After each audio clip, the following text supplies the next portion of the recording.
semantic property and have it minimized. So please go ahead. My name is Misato Ido. I'm a part-time researcher at Modal. Today, I'd like to talk about the job non-application minimum, Japanese emphatic minimizer, NP-no-kakera.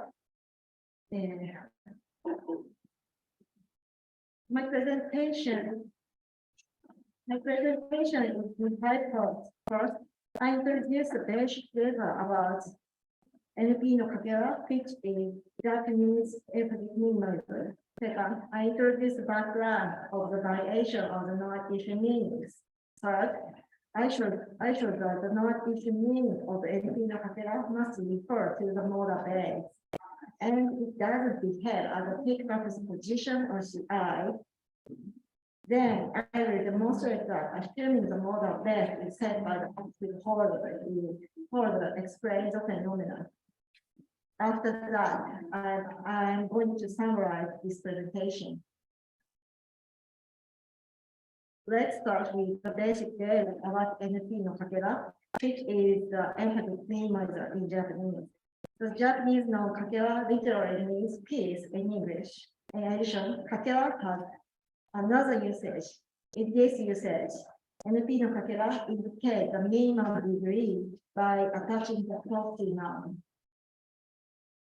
NP-no-kakera logic will respond to thread of NP in English. And have been used as an emphatic NPI with focus particle more, even in English. Adding one. 政治家にはエスタのかけらもない。He said that means that the correction does not have a thread of sincerity, and 誠実のかけら correspond to a thread of sincerity in English. NP-no-kakera group has expressive effects that regular NPI doesn't have. However, 2022 claimed that the non-issue meaning of NP-no-kakera, a composite of complaint and expected, non-issue meaning of NP-no-kakera are composite of complaint and expectation, and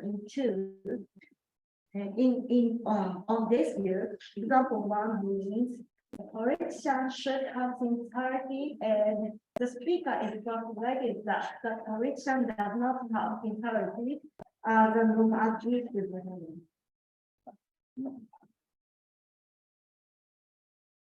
But a question in mind is how does account? What fundamental characteristics does the non-issue meaning of NP-no-kakera have? In order to address this question, we need to review the background of the variation of non-issue meanings. Natural language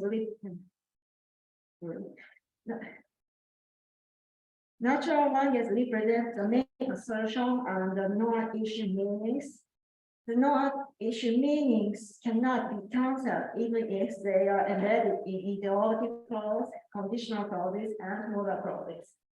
This phenomenon is well known as projection. See example 3. This sentence contains a question trigger 2. This sentence merely asserts that the speaker's father will come to the class visit. In addition, this sentence also means that somebody else, for example, the speaker's mother, will come to the class visit. The latter meaning component is not an issue. This non-issue meaning projected to the main clause, even if the sentence is embedded in interrogative clause, like for AD. We cannot negate the non-issue meaning as in for B, in contrast to the main assertion in adding for A.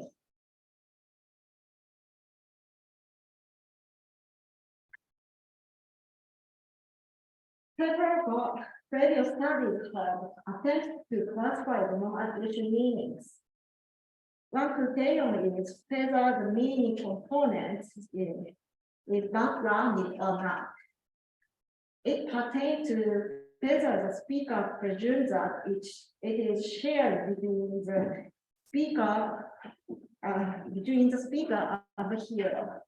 Another often invoked criterion is speaker-oriented versus subject-oriented.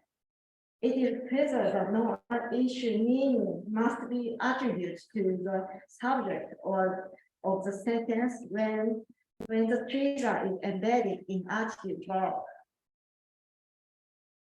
For example, the non-issue meaning of to must be a part of common ground between the speaker and the hearer, as in 5. In this context, the hearer doesn't know that the speaker's mother will come to the class visit. In this context, my father will come to the class visit too. This sentence is that, however, if I be, my mother will come to the class visit and my father will come to the class visit too. This sentence is good. Because 5B is appropriate because the speaker shares the fact that his or her mother will come to the class visit. In this observation shows that the non-issue meaning of to need to be backgrounded. In addition, the non-issue meaning of to must be interpreted as subject-oriented when it is embedded in articulate verbs such as fix. Well, move to Ben's eyes, but John doesn't know that. He thinks that Marina too moved to Ben's eyes. If it can be interpreted as speaker-oriented, the sentence in 6 would be appropriate since the speaker knows that. Well, move to Ben's eyes. However, the sentence is bad. This observation shows that the non-issue meaning of to must be interpreted as subject-oriented.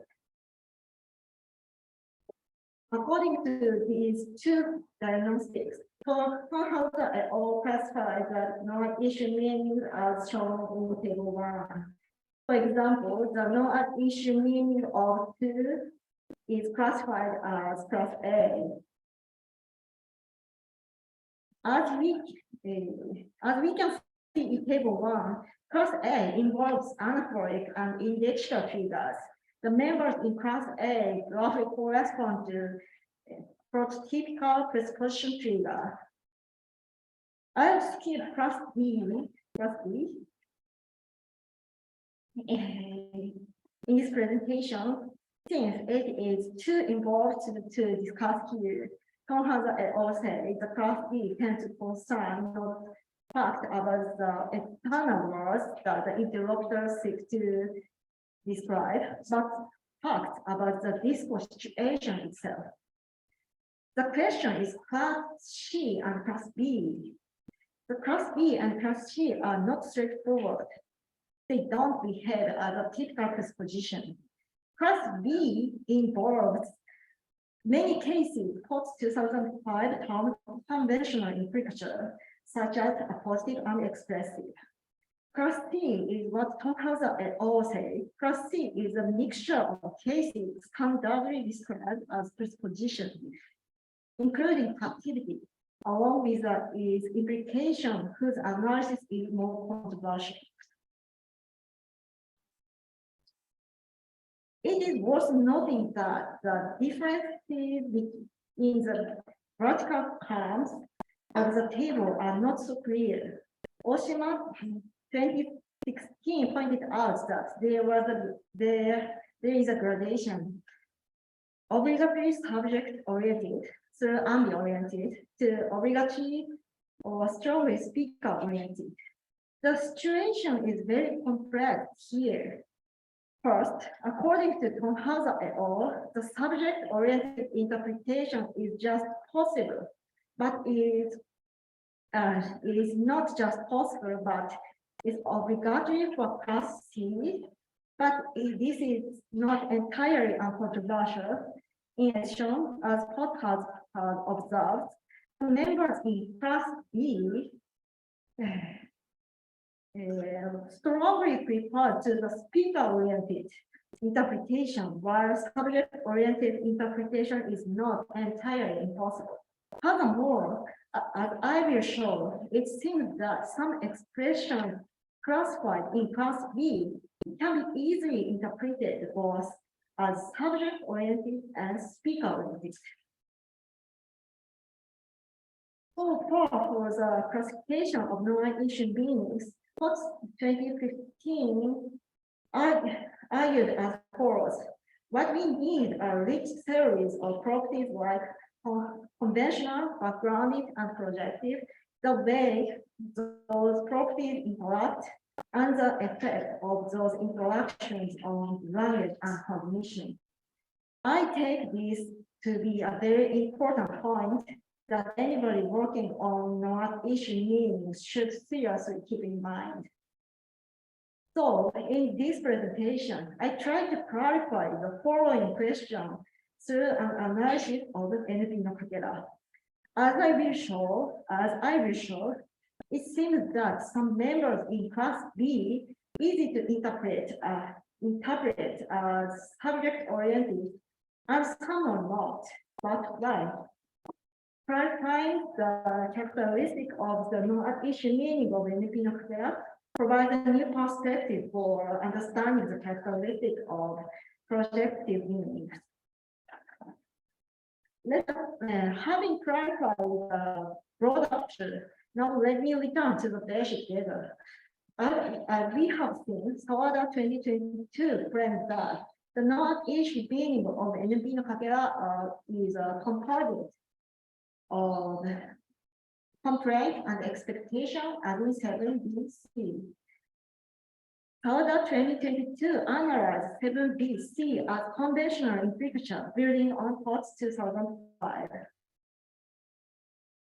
However, the NP-no-kakera without complaint nor expectation meaning is systematically productive. For example, let's see 8 and 9. 研究室での山田にはいつもの無責任さのかけらもない。Yamada's behavior in the law shows no shred of his usual irresponsibility. 9. 3時間という長さにもかかわらず、この映画には退屈さのかけらもない。Despite its length of 3 hours, the film is not a shred of boringness. The speaker of 8 and 9 seems to be favorably impressed by the power of lack of irresponsibility or the movie's lack of boringness. We have compared 8, 9, and 10, 11. 山田には無責任さのかけらもない。山田 does not have one shred of irresponsibility. And 11. この映画には退屈さのかけらもない。This movie does not have a shred of boringness. This sentence is bad. This sentence is simpler than 8 and 9, but they are bad. But why? We find that the former has some modal failure. For example, in 8, the speaker seems to be saying that Yamada must be always irresponsible in view of our understanding of what kind of person Yamada is. Also, 9 seems to implicate that a long movie must have some boring time in the middle in view of our stereotypical understanding of average movies.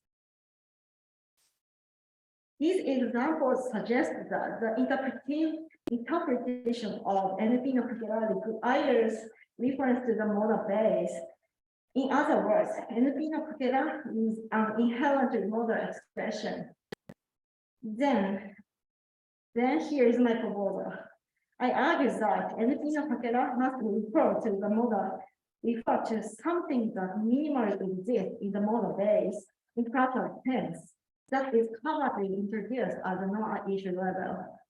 For example, in this proposal, non-issue meaning of kakera is thread B, like correction must have at least a little sincerity.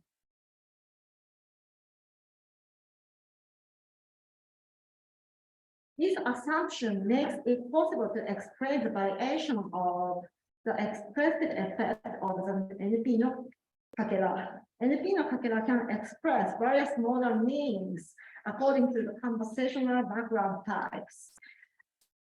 This part provides the validity of this proposal. Let me show some examples. 13、田中先生には誠実さのかけらもない困ったものだ。This Tanaka does not have a shred of sincerity is a problem.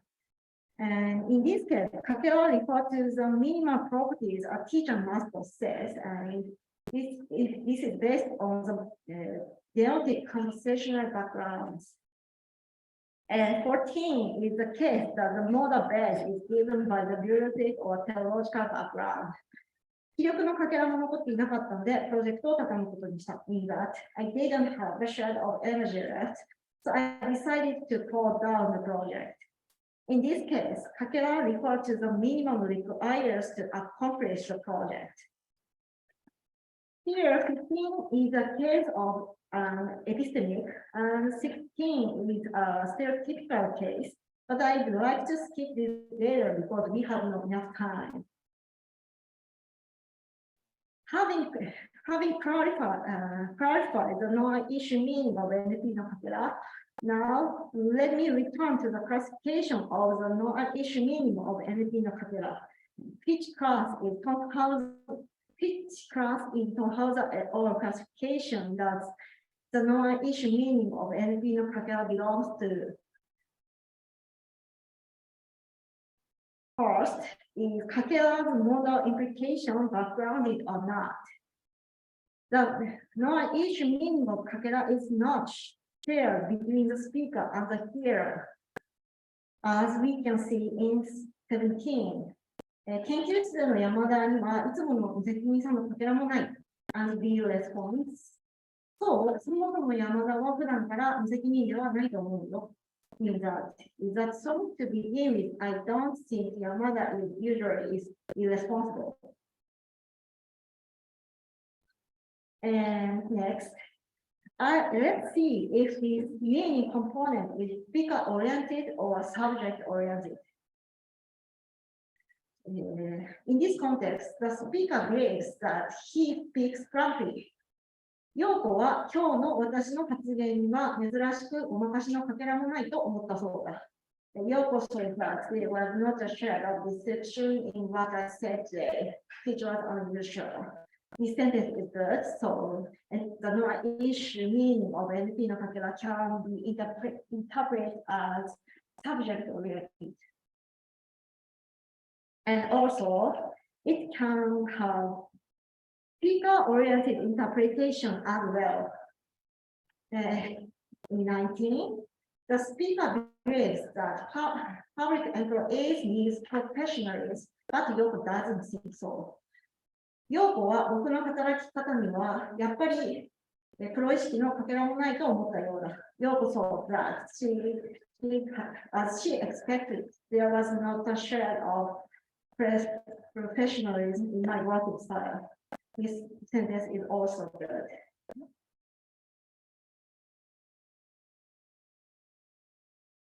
From the above observation, the modal implication of NP-no-kakera is classified as class B in table 1, but it can be easily subject-oriented interpretation, unlike the prototypical CI. So we have a problem. There's no column in this table in which kakera comfortably fits. I have to locate it right on the borderline between class B and class C.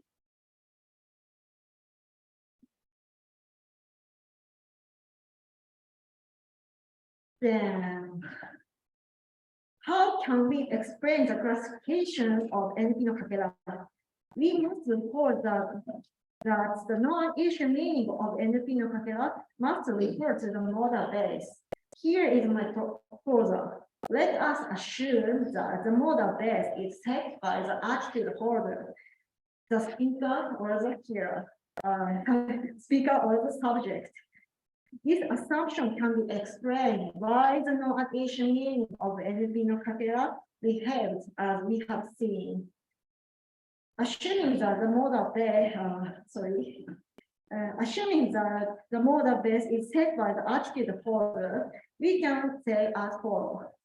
The non-issue of NP-no-kakera doesn't need to be shared between the speaker and the hearer because the modal base is set by the attitude holder, in this case, only by the speaker.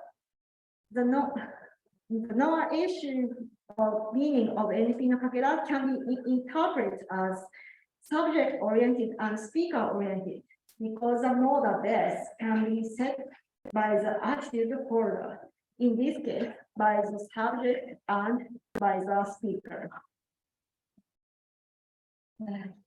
Here is my summarization, but I have no time, so the presentation is like all.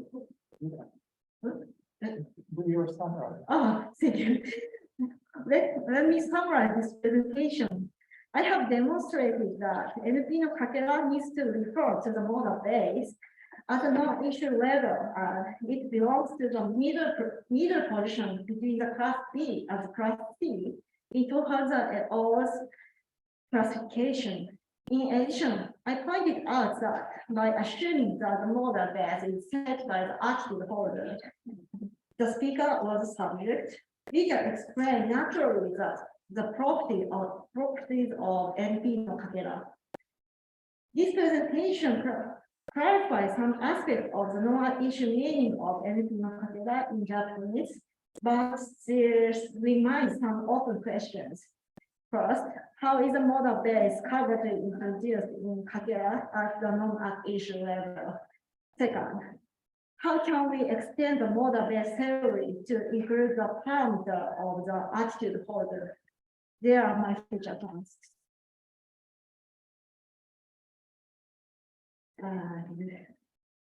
That's all. Thank you for listening.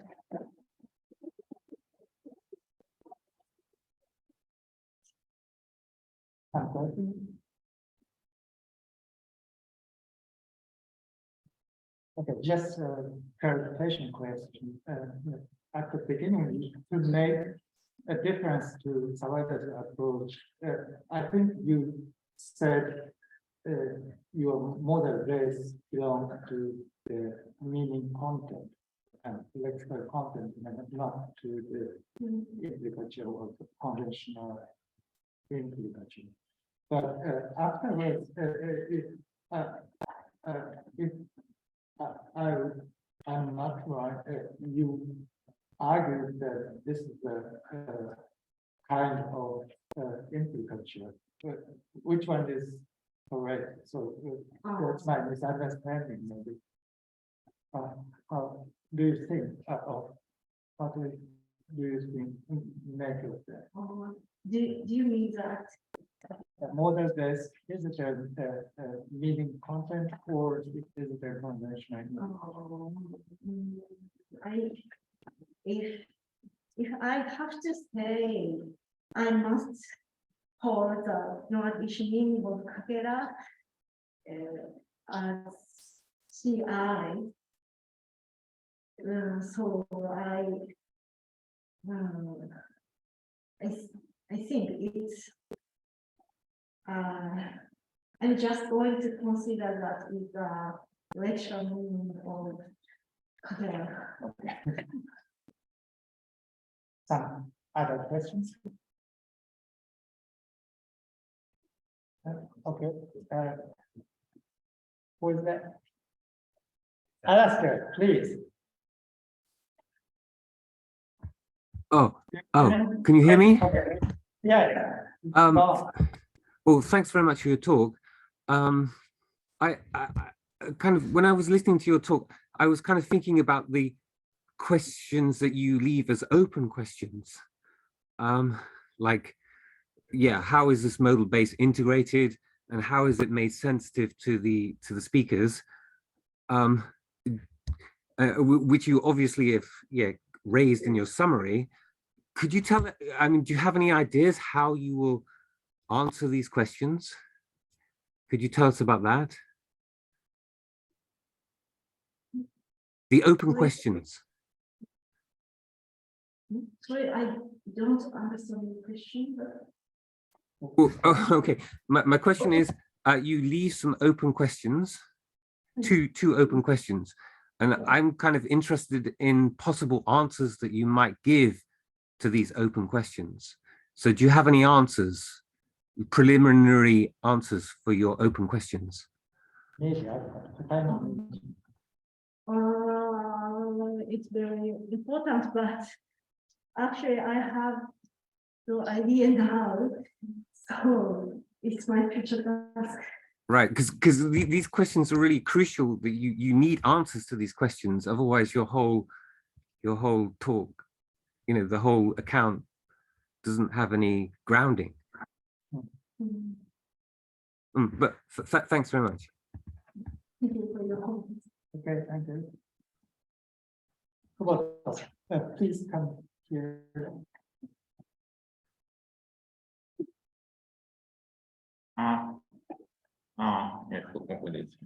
Hi, Alastair. Thank you for your comment. So just a follow-up on your question. So there's some discussion in the literature on modals in well-written languages like English, where people have said that you need to posit the perspective parameter. So I think ultimately the answers to these questions, these two open questions that Ido-san has posed at the end, should come from a better understanding of modality in natural language. And we are still there's still a lot of work that needs to be done. But I think, so the hope is that addressing these questions will lead to a better understanding, better general understanding of modality in natural language. Okay, thanks. That was sort of supervisor's comment. Alastair, do you have something to say to that? No. I mean, they're kind of very general comments that we just heard. Yeah. I'm just saying this is a big problem. But clearly, you need to be opening up some kind of parameters for the speaker and other elements to enter into the modal base. But then you have scope problems and good luck. Okay. I'm Kubota. Could you hear me? Okay. Thank you. Is this my turn? Yes. Yes. Please. Okay. First of all, thank you very much, Ido-san, for your talk. I think, well, first of all, I feel like your talk had a lot of stuff in it, and I feel like I need a lot of time to sort of digest your talk fully. But just a general kind of question. So your topic, the phenomena you're focusing on is this minimizer Japanese kakera, which is like English piece or bits, and then another big issue you're trying to tackle on is this classification about non-at-issue meaning. And then you also had this big issue about modality, the modal things too. And I was kind of wondering whether, let me see if I can make it clear. Is there like a reason or motivation to you to pick out this linguistic phenomena minimizers to particularly tackle on the problem about non-at-issue meaning, the classification of non-at-issue meaning and modality? I feel like there are many other, linguistically interesting phenomena that may point to this classification issue of non-at-issue meaning. But I was kind of wondering if you have any particular reason or personal taste or something, reason or motivation to pick out this particular linguistic phenomena. もしあればお願いします。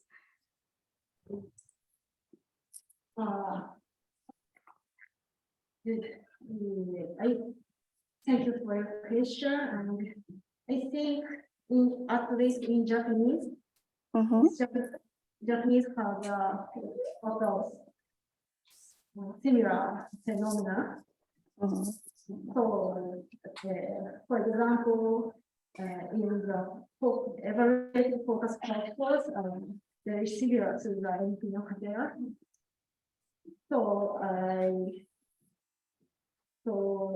they may be classification as like NP-no-kakera. Have I answered your question? Okay, so you focused on this particular phenomena because it fit into this slot you want to particularly focus on. Or Okay, I think I sort of understood.